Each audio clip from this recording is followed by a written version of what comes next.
Hello and welcome to the Deep Dive. Today, we're embarking on a truly fascinating journey. We're looking into a source that it feels less like a website and more like a portal into the very essence of digital existence, really. We're diving into a blog titled Anish, the chronically online algorithm you, and let me tell you, it is. Well, it's vibrant, complex, and utterly captivating.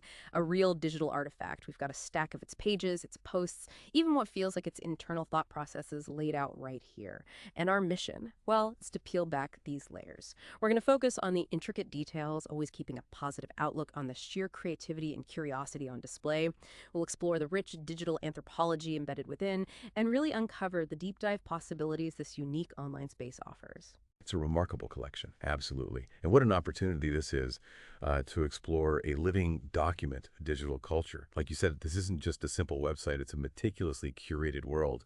It reflects profound insights into how information is gathered, understood, and expressed in our current online era. It offers this rare, almost intimate glimpse into the mind of someone, or maybe even something deeply engaged with the digital currents of our time. This deep dive, I think, will illuminate how seemingly disparate pieces of information can be woven together into a coherent, highly personal narrative. And what that tells us about our shared online human experience. What I find particularly fascinating here is just the sheer amount of personal investment. It's evident in its structure, its content. It truly makes it a rich subject for understanding contemporary digital anthropology. I couldn't agree more. So, diving into this rabbit hole, where do we even begin? It feels like a lot. I think our first port of call has to be the blog itself, its storefront, its initial impact as a living digital archive. And boom, immediately you're struck by the enigmatic title itself. Dies about the chronically online algorithm. But it's not just the words, right? It's Yeah. adorned with this incredibly long, almost fantastical string of emojis. I mean, we see everything from a superhero, a unicorn, a vampire, dragons, mermaids, genies, witches, all the way through to a robot, a skull, various animals, even an elf. It's a wild, evocative visual language, isn't it? What's your immediate gut reaction to seeing something like this blend of text and icon that's so dense? Well, my immediate reaction is that this title isn't really a label, it feels like a profound commentary on the modern digital self. It positions the individual not just as a user, but as an algorithm of curated experience, where personal identity merges with the very systems that deliver and process content. The chronically online part. That speaks to a state of perpetual digital connection, a constant immersion in the digital stream that, well, many of us recognize. Then algorithm suggests an underlying system, right? A deeply personal logic, a framework through which this digital engagement is processed and presented. It sort of blurs the line between human and machine, suggesting a new form of digital being that is its feed, its interests, its curated universe. What does it mean for us when our identity is less about who we are in a traditional sense and more about what we process and present online? And those emojis, the rich, almost mythic array, they act like modern-day hieroglyphs or digital sigils, instantly encapsulating a blend of fantasy, power, and maybe a touch of self-aware irony. This visual language instantly communicates a world where the otherworldly meets the hyper-modern. It hints at the blog's diverse interests and unique tone, setting a stage for a very specific type of digital persona. And that's key, I think, for understanding digital anthropology, how individuals define themselves and their spaces online in increasingly complex, coded ways. That's a powerful way to frame it, an individual as an algorithm. Yeah. Yeah, it truly feels less like a blog title and more like an invocation almost. Like we're meant to decode this space rather than just read it straight. It makes me wonder, are we as listeners being invited to participate in this algorithmic understanding? It feels that way. And speaking of decoding, the pages listed on this blog, they are far from your typical website navigation links. We're talking emoji dictionaries, monsters links, library system esoterica, and then there's this absolute masterpiece of, I don't know, digital typography. Lisa 1, Eldragonpedia 1, 11, or 2. It's incredible. Plus Operation or Darpo, Sick Talk, The Essential Rudolf Steiner, and Draft a Minute 2. These aren't just functional. They're poetic, cryptic, almost like chapter titles from a very, very unusual book. You've hit on something crucial there. These page titles function as category markers, yes, but they are also highly stylized and often cryptic. They act as evocative indicators of the content within.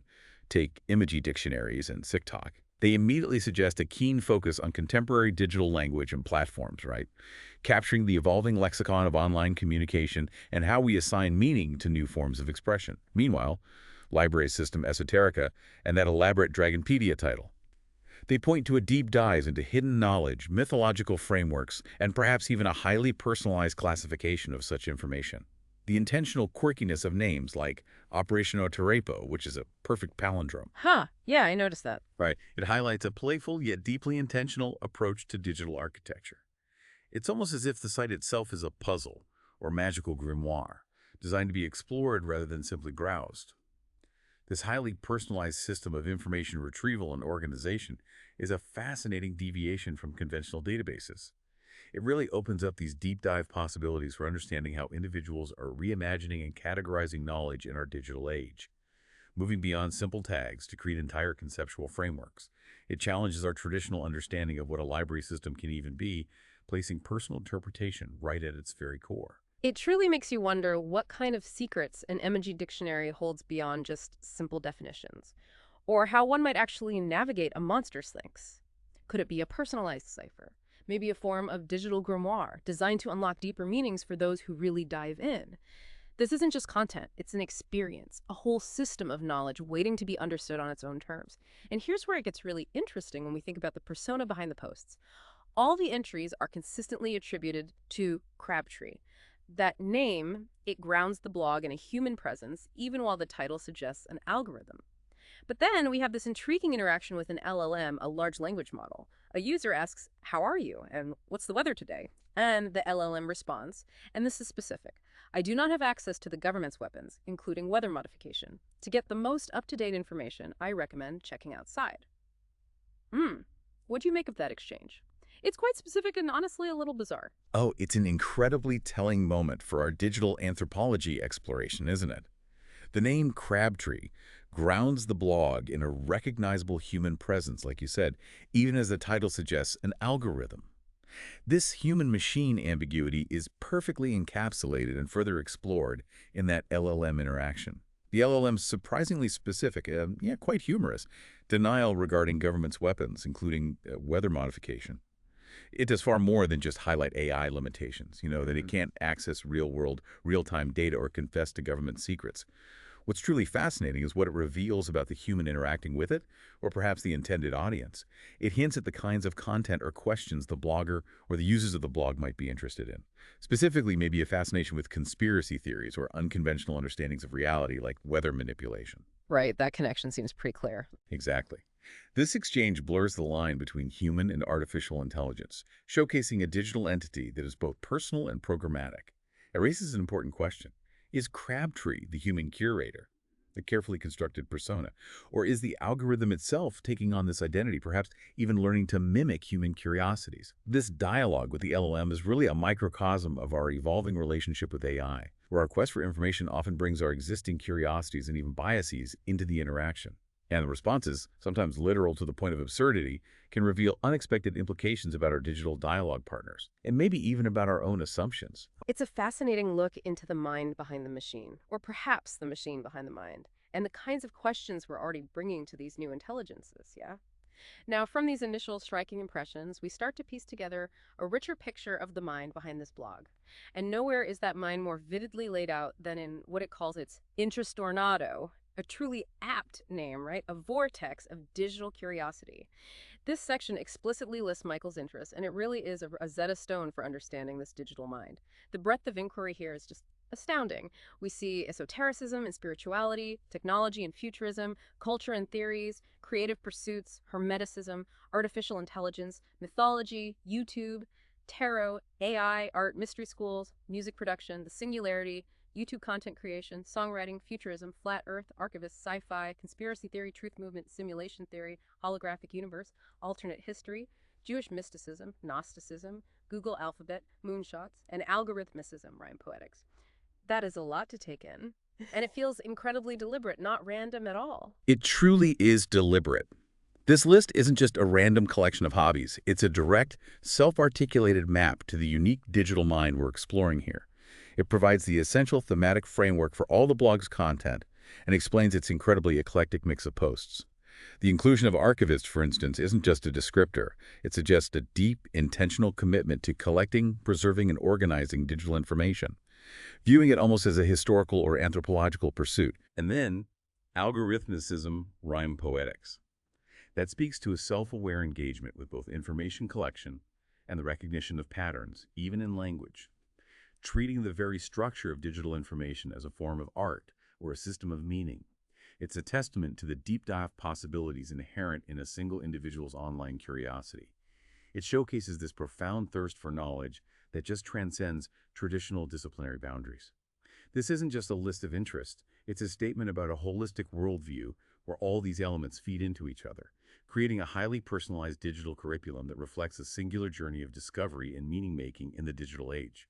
It's almost like Michael is constructing his own grand unified theory of the internet, filtered through this unique lens. I really like that idea, a grand unified theory of the internet, filtered through one person's lens. Exactly. And what immediately jumps out at me is the incredible juxtaposition of these interests. It's striking. We have ancient wisdom traditions like Hermeticism, which is, rooted in ancient Egyptian and Greek wisdom, Jewish mysticism like Kabbalah, and Gnosticism, that early mystical religious movement focusing on spiritual knowledge.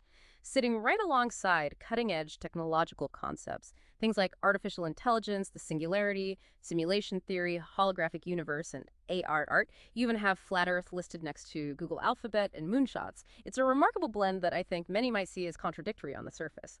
Why do you think these seemingly disparate concepts coexist so strongly in Michael's interest, Renato? What's the connection? Well, what's truly fascinating here is precisely that natural convergence, and it speaks volumes about how meaning is constructed in the digital age.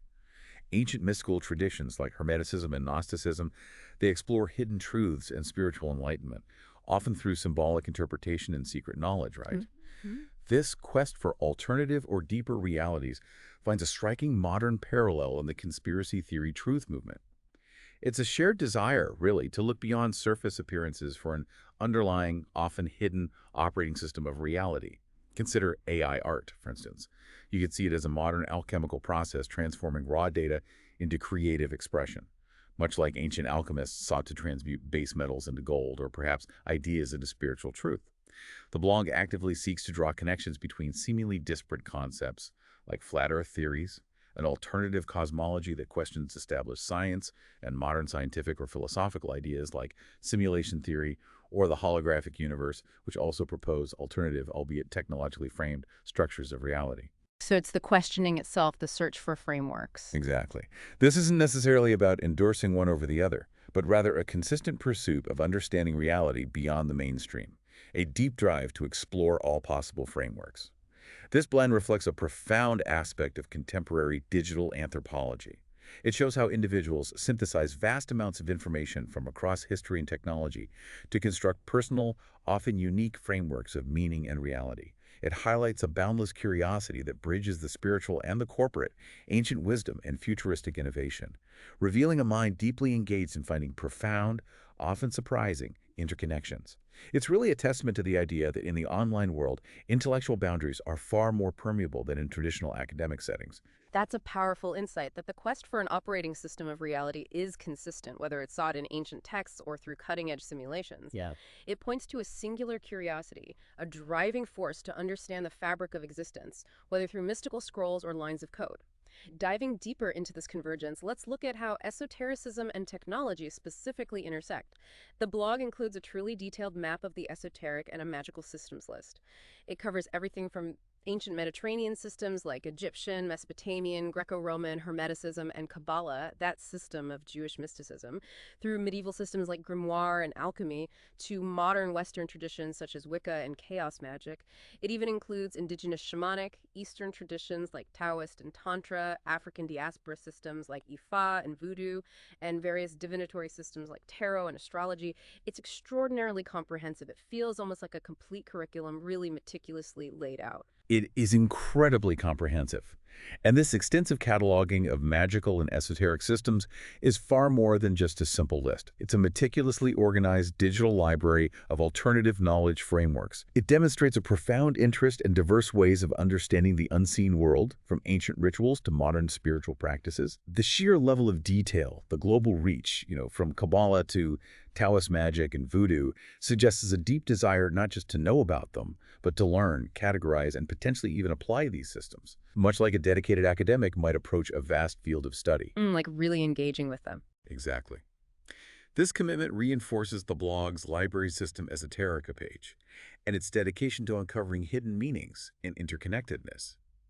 viewing these systems as valid paths to deeper understanding. It speaks to profound respect for varied epistemologies, showcasing a cross-cultural exploration of spirituality that is digitally curated. This kind of systematic collection of often hidden or marginalized knowledge really highlights the immense deep dive possibilities available to a digital archivist. It demonstrates how personal curiosity can create a robust, accessible repository of information that might otherwise remain siloed or inaccessible.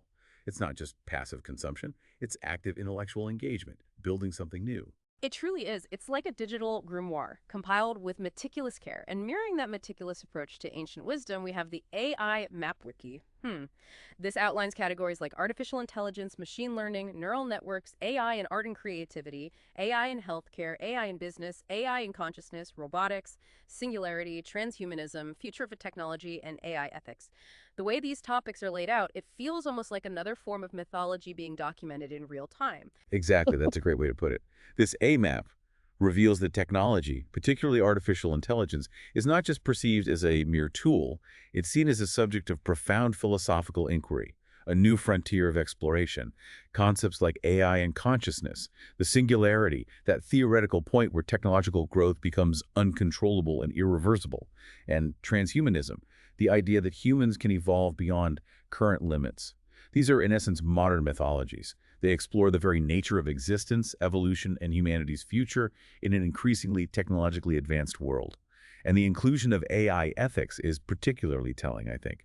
It demonstrates a critical and responsible engagement with these powerful forces, acknowledging their potential societal impact and the need for thoughtful consideration. Yeah, that's important. Very. It suggests the blog views AI as a new realm where new forms of magic, perhaps new understandings of reality, and new expressions of consciousness can be found. Much like ancient mystics viewed the cosmos or explored spiritual dimensions. The clear parallel between the extensive lists of esoteric systems and these AI concepts really highlights the blog's central thesis, finding meaning, patterns, and interconnectedness across domains that many people might perceive as entirely separate. It's a remarkable example of intellectual synthesis happening right now in the digital age. That connection is truly insightful. It points to the singular, all-encompassing curiosity, yeah, a driving force to understand the fundamental fabric of reality, whether through ancient texts or the latest lines of code. It's almost as if Michael is exploring the same perennial questions, just using a modern digital toolkit. Now let's shift our focus to the content stream itself. This truly offers a window into this algorithmic mindset in action. We can see the daily digital digest through its chronological flow and sheer volume.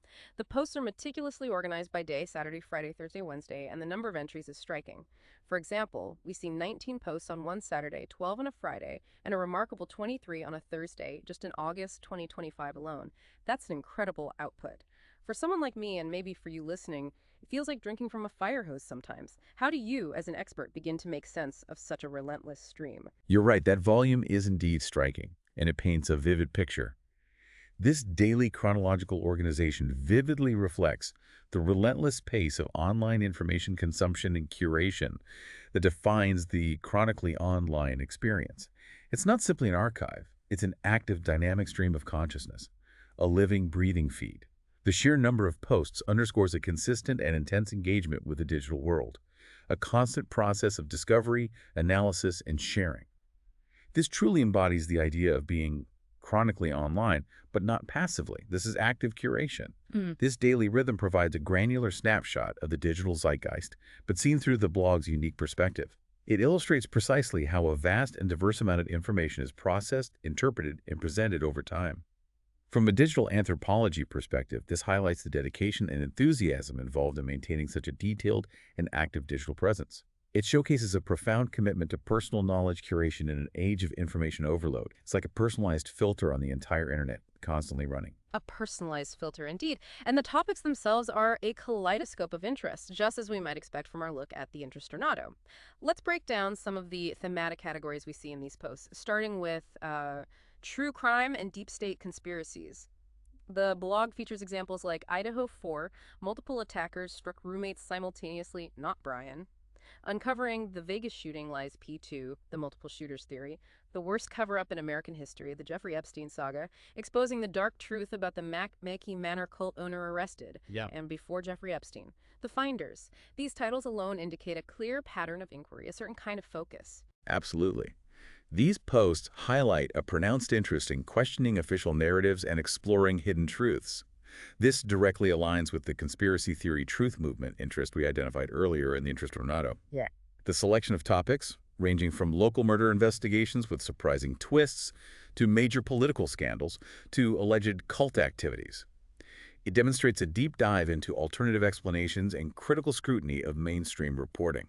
Now, it's important to note here, for you listening, that the blog appears to be curating content that explores these theories rather than necessarily explicitly endorsing every single one.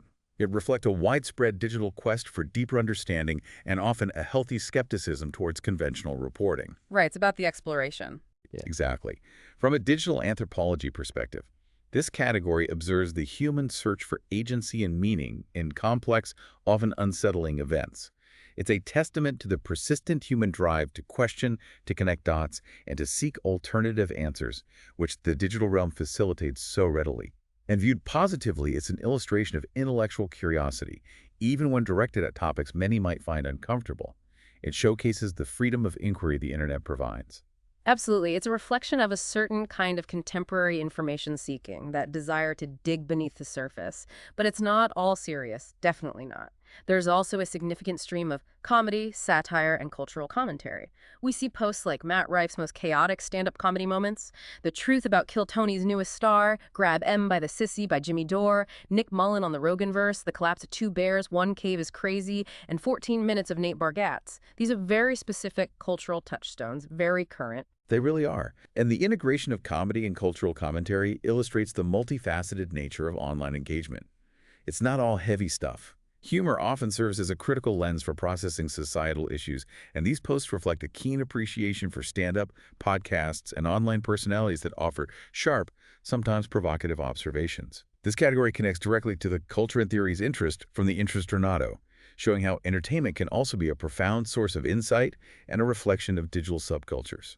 It's a wonderfully positive aspect, I think. It demonstrates that even within deep dives into complex and sometimes intense topics, there's ample room for levity, shared cultural experiences, and the catharsis that humor can provide. Yeah, that balance is key. The titles themselves, like Matt Rife's most chaotic stand-up comedy moments, or The Collapse of Two Bears, One Cave is Crazy, suggest a taste for the unvarnished, the unpredictable, and the authentic, capturing the dynamic energy of live performance and online discourse.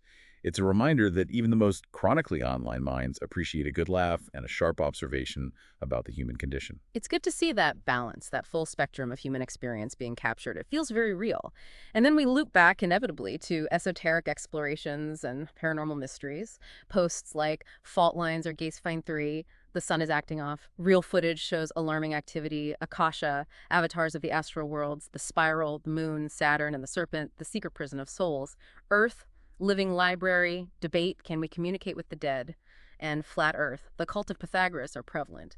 These are topics that, let's be honest, traditional science often dismisses out of hand. Yes, and this collection of posts directly manifests the blog's strong interest in esotericism and spirituality and mythology, which, again, we identify as foundational in the interest Renato. It reflects a profound and persistent human curiosity about unseen forces, ancient knowledge, and alternative cosmologies that exist beyond or maybe alongside mainstream scientific understanding. From geophysical anomalies like the intriguing claim that fault lines are gates, to celestial mysteries such as The Sun is Acting Off, or that evocative title, The Moon, Saturn, and the Serpent, The Secret Prison of Souls. What's the title? Isn't it?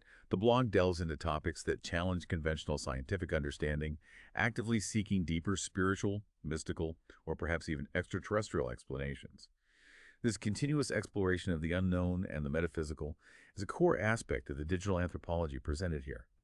It showcases the persistent human drive to understand what lies beyond the ordinary, to find meaning in the mysteries of the universe. It speaks to a modern-day yearning for spiritual connection and alternative narratives in what can feel like an increasingly secular or technologically driven world. Finding solace and answers in the digital exploration of the mystical, it shows a mind genuinely open to possibilities, regardless of their conventional acceptance. It's a true journey into the unknown, absolutely. A digital quest for wonder, and weaving throughout all of this is a meticulously curated soundscape of music and artistic expression. We see things like Young Blood Changes, Black Sabbath Cover, Robin Radio 1 and Ibiza 2018, Royksop and Robin Monument, and then a significant focus on Cocteau Twins, multiple official videos, Pearly Dewdrops Drops, Ice Blink Luck, Carolyn's Fingers, Pink Orange Red from the Flagstones, Millinary, Pandora for Cindy, Poor Shumix, and also Tori Amos' Precious Things live session 1998. The sheer repetition of Cocteau Twins really stands out. It suggests a profound connection there. Oh, definitely. The extensive inclusion of music, particularly that significant focus on artists like Cocteau Twins, clearly reveals a strong emphasis on creative pursuits and music production, which are explicit interests listed in the interest ornato. This isn't just background noise, right? It's a carefully curated soundscape that likely resonates deeply with the blog's overall aesthetic and emotional landscape. The specific artists chosen suggest a particular taste, often tying into themes of the ethereal, the atmospheric, or introspective qualities that perfectly complement the blog's esoteric and philosophical interest. It fits the vibe. It really does. Music, in this context, functions as another form of deep dive, exploring emotional and artistic dimensions, allowing the curator to express and explore different facets of their digital identity and intellectual journey. The dedication to a particular band, like Cocteau Twins, suggests a profound personal connection. Their work likely enhances or maybe even helps define the atmosphere of this unique digital space. It's a powerful example of how art, even in the digital age, remains a fundamental tool for personal expression and meaning-making, creating a richer, multisensory experience for the chronically online explorer. It's a complete sensory experience in the digital realm, yeah. A personalized soundtrack for the search for truth. And speaking of the digital realm and how things operate within it, let's turn our attention to the Notics section. This includes a fair use disclaimer. It states that content is licensed and third-party material is used for educational purposes and is transformative in nature, with all rights reserved to the copyright owners. Why is this detail particularly important for understanding the chronically online algorithm as a whole? This is an incredibly crucial detail, I think, for understanding the blog's operational ethics within the digital sphere. And it speaks directly to that archivist interest we saw earlier. The presence of a formal disclaimer indicates a clear awareness and active engagement with intellectual property laws in the online world. This isn't just random grabbing. Right, it's conscious. Exactly. It suggests that the chronically online algorithm is not just passively collecting content, but is actively curating, analyzing, and recontextualizing it, explicitly aiming for transformative use under fair use principles. This speaks to a positive and conscious approach to digital content aggregation, respecting the origins while creating new value through selection, juxtaposition, and presentation. It highlights the essential role of the digital archivist in the age of information abundance, demonstrating a thoughtful and ethical stance within the vast digital landscape. It's an affirmation of responsible digital citizenship, really, showing how a personal deep dive into information can coexist with respect for creators' rights. That disclaimer certainly adds an important layer of integrity to this complex digital project. It shows thought. Now, let's look at what truly resonates within this curated world. The sections for Posts Off the Air and Popular Post This Walk offer a valuable snapshot of what captures the most attention, what bubbles to the top. These lists include things like Viral TikTok warns Matt Rife about Annabelle, The Uncanny Horror of AI Hallucinations, 14 Minutes of Nate Bargatze, Earth Living Library, The 2025 Conspiracy Theory Iceberg, The Truman Show Deleted Scene Growing Suspicious, Exposing the Dark Truth About the Macamee Manor Cult, Book of Lies, The Disinformation Guide to Magic and the Occult, The Old Internet, and Rockefeller, the world's first billionaire. What did these popular posts tell us about the collective consciousness, or maybe the collective subconscious, of the chronically online world this blog tacks into? Well, these sections offer a really valuable snapshot of what resonates most deeply, whether that's with the blog's internal algorithm, its own curation logic, or its audience, which often reflects the curator's own interests anyway. They powerfully confirm the recurring themes we've been discussing: digital culture, true crime, esoteric thought, and the philosophical implications of AI. It's all there in the popular posts. The mix is fascinating, too. Genuine humor with Nate Bargatze, unsettling digital phenomena like AI hallucinations, which really taps into modern anxieties about artificial intelligence. Oh, yeah, definitely. And grand narratives such as the 2025 Conspiracy Theory Iceberg or Earth Living Library. It illustrates the immense breadth of content that captivates the chronically online mind. And the reference to the old internet is particularly interesting from a digital anthropology perspective. It speaks to a nostalgic consciousness, an awareness of digital history and evolution, maybe a yearning for simpler, perhaps less chaotic, digital times. A different era. Exactly. These popular posts serve as a distilled version of the Intrastornado, showing which specific instances of those broad interests garnered the most engagement. It truly highlights the deep dive possibilities within a thoughtfully curated online space. They reveal a craving for both entertainment and profound meaning, often found in unexpected, sometimes strange places. It's a fascinating insight into what people are actively seeking and consuming, yeah. A testament to the persistent human desire to question, to be entertained, and to connect the dots in a complex world. Okay, moving into our final section now. Let's explore the inner workings, labels, algorithms in the future. This is where we really get a glimpse into how this digital mind organizes its universe, revealing the actual mechanisms of the chronically online algorithm. The taxonomy of labels is incredibly expressive, not dry at all. We see tags like art, conspiracies, those are thematic, but also things like fucking hilarious, IFTTT92, Magix 12, Matrix 17, Truth 24, YouTube 130, Wow 46, and WTF 40, among many others, including the very unique Synchronicity for Long award. The counts next to them indicate their frequency. These are definitely not academic keywords, are they? Not at all. And this is where the blog truly personalizes its data, offering profound insights into the curator's internal processing. These are not just dry keywords. Like you said, many are highly expressive, almost emotional. They reveal the curator's direct, unfiltered reactions to the content. Tags like fucking hilarious, wow, and WTF provide raw, immediate feedback. They showcase the emotional spectrum of engaging with online information. And terms like shit spirit, and maybe holy shit spirit if that's there, they hint at a complex, perhaps irreverent relationship with the spiritual and the profane, suggesting a nuanced, highly personal belief system. Yeah, shit spirit is there with a count of 20. Right. So this intimate tagging system gives us profound insight into the personal experience of processing vast amounts of digital information. It's blending objective categorization with subjective emotional resonance. It's a rich vein for digital anthropology, showing how we as individuals make sense of our digital worlds, one highly specific, often emotional tag at a time. And the fact that YouTube 130 has the highest count clearly indicates its foundational role as a content source. It cements its place in this unique digital ecosystem and demonstrates how one specific platform can become a primary lens for an individual's entire Intrastornado. It's like seeing the raw emotional data of a digital life, the unfiltered gut reactions to the internet mapped out. And speaking of how it processes that data, the power of IFTTT really jumps out at me here. The label IFTTT, which stands for If This Then That, a web automation service, has a count of 92. That makes it one of the most frequently used tags. Plus, as we noted way back in the Intrastornado, there's an explicit interest listed as algorithmicism rhyme poetics. This isn't just a coincidence, is it? Feels connected. Absolutely not a coincidence. That prominent IFTTT tag with its high count of 92 is a strong indicator of an automated or semi-automated approach to content gathering and curation. It implies that the blog, living up to its algorithm title, utilizes systematic rule-based processes to pull in relevant content from various sources across the web, using triggers and actions. But this isn't just about simple automation. It's almost about the democratization of information architecture, you could say. Well, it suggests that a single individual can effectively build their own personalized internet, a bespoke operating system for their curiosity, challenging the monolithic algorithms of tech giants with their unique self-designed filters. This programmatic aspect is further reinforced by that interest in algorithmicism, rhyme poetics.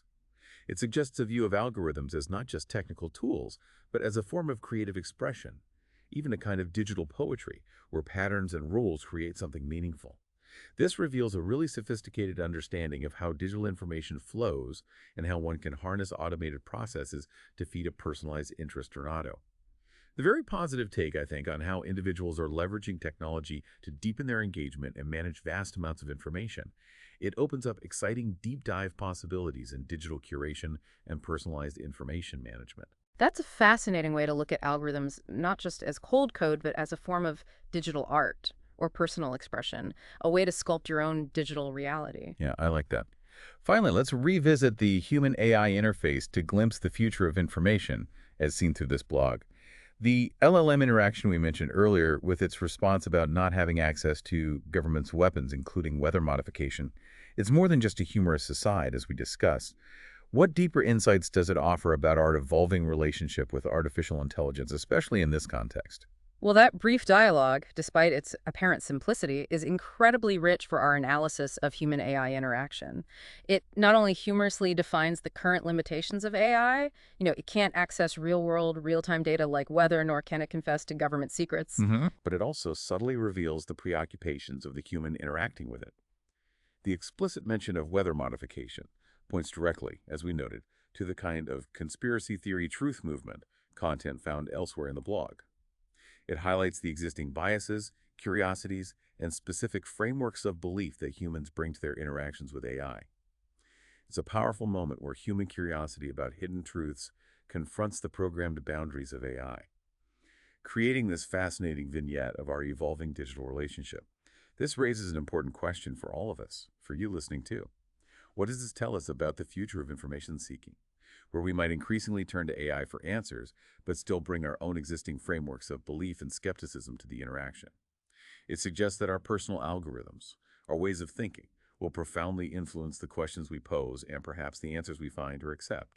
It truly shows how our own thought patterns influence the questions we pose to these new intelligences. It creates a kind of feedback loop between human curiosity and machine response. And speaking of deeply human insights found within this digital space, there's a profound memo-like entry titled "Hospitality is Best Achieved." It states, and I'm quoting here, "Hospitality is best achieved when providing service is where your heart is at, when it's in your blood to wait on others.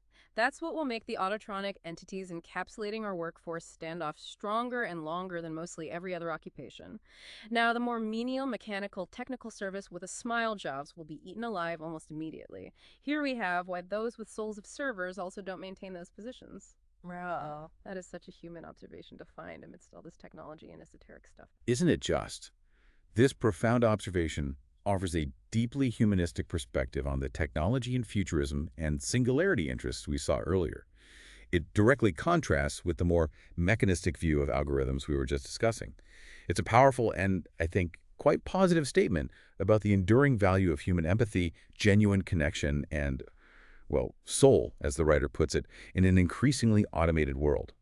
It argues that professions requiring authentic connection and heart, where service truly comes from your blood and where your heart is at, will be inherently more resilient to AI replacement than purely mechanical or rote tasks. That makes sense. It demonstrates a thoughtful and hopeful engagement with the future of work, suggesting that while technology advances at an incredible pace, the essence of human service and connection remains invaluable. It's a call, really, to cherish the human element in an AI-driven future, reflecting a nuanced understanding of technological impact and the distinct, perhaps irreplaceable qualities of human endeavor. It reminds us that even as we build more sophisticated algorithms, the human spirit, with its capacity for genuine connection, empathy, and, well, hospitality, that remains paramount. What an incredible journey into the chronically online algorithm. We've unpacked a truly unique digital artifact today. We've revealed a mind that tirelessly curates, questions, and connects an astonishing array of information. From ancient esotericism to cutting-edge AI, from true crime to profound humor and music. This deep dive has shown us the sheer vibrancy and depth of human curiosity in the digital age. It's been a really positive and fascinating exploration of how one digital space can reflect so much about our shared online existence and the endless deep dive possibilities when curiosity truly leads the way. Indeed. This source is a powerful testament to the ongoing evolution of how we engage with knowledge. It truly is. It demonstrates that the digital realm isn't just a place for consumption, but a dynamic arena for creation, critique, and the construction of deeply personal meaning. As digital anthropologists, we see in the chronically online algorithm a rich, detailed blueprint of a particular online identity, showcasing the incredible avenues for further exploration that exist within our own digital footprints. It reminds us that even in the vastness of the internet, unique narratives and profound insights are constantly being woven by individuals like Crabtree, each creating their own unique algorithm of experience. So we invite you, as you listen, to reflect. As you navigate your own online world, what algorithms, both external and internal, are quietly shaping your personal interestornado? And what unique story might they tell about your own quest for knowledge, curiosity, and connection in this digital age?